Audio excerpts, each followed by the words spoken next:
let's do the mustache. So I'm going to take 2 balls of fondant. Well, they're not really balls, are they? But 2 pieces of fondant that are similar in size. Okay, roll it into a ball. And then I need to put my hands at open V like this, roll back and forth to make them an elongated teardrop, even a little bit more pointed on the end.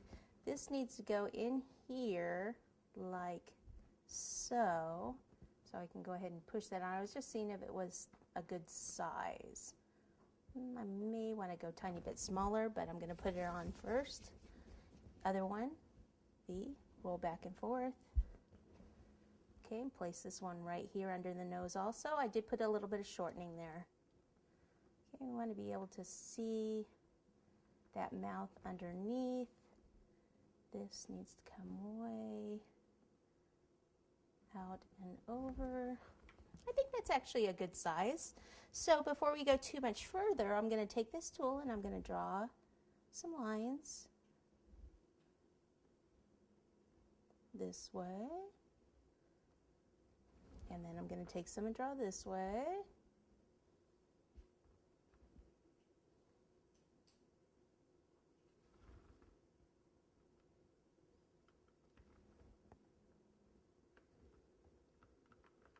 And you can even lift that up a little if you need to, if I've covered too much of the black up.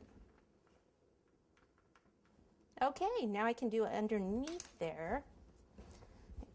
Need a little of this up. Okay, so for underneath, we can actually cover a lot of this beard. Instead of putting shortening on here, I think I'll put it on the back of the fondant. It doesn't really matter which way you do it. I'm just going to take a piece like this and just start stretching it on out.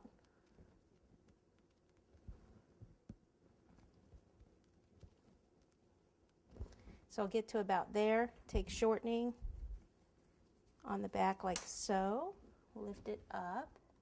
And bring this like down here. You need to be able to see some of his mouth.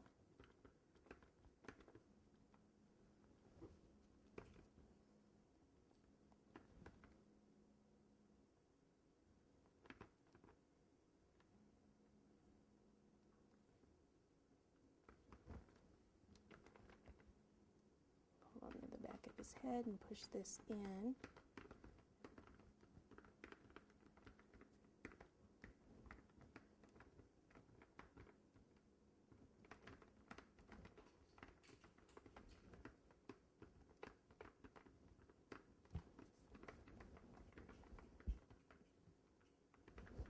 Okay, so on about like that, and then take this and draw some lines.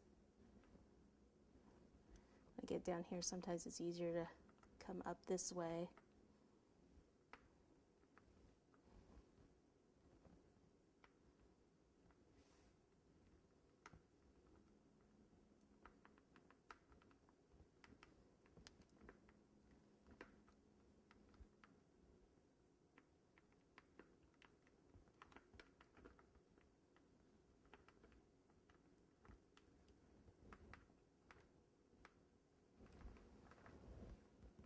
Okay, now I can continue adding pieces on this side. So I may as well start with this side, finish it off, take some more shortening.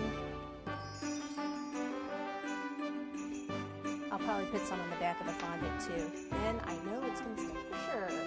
So this can either be done in 1 or 2 pieces. I'll just see how it comes out.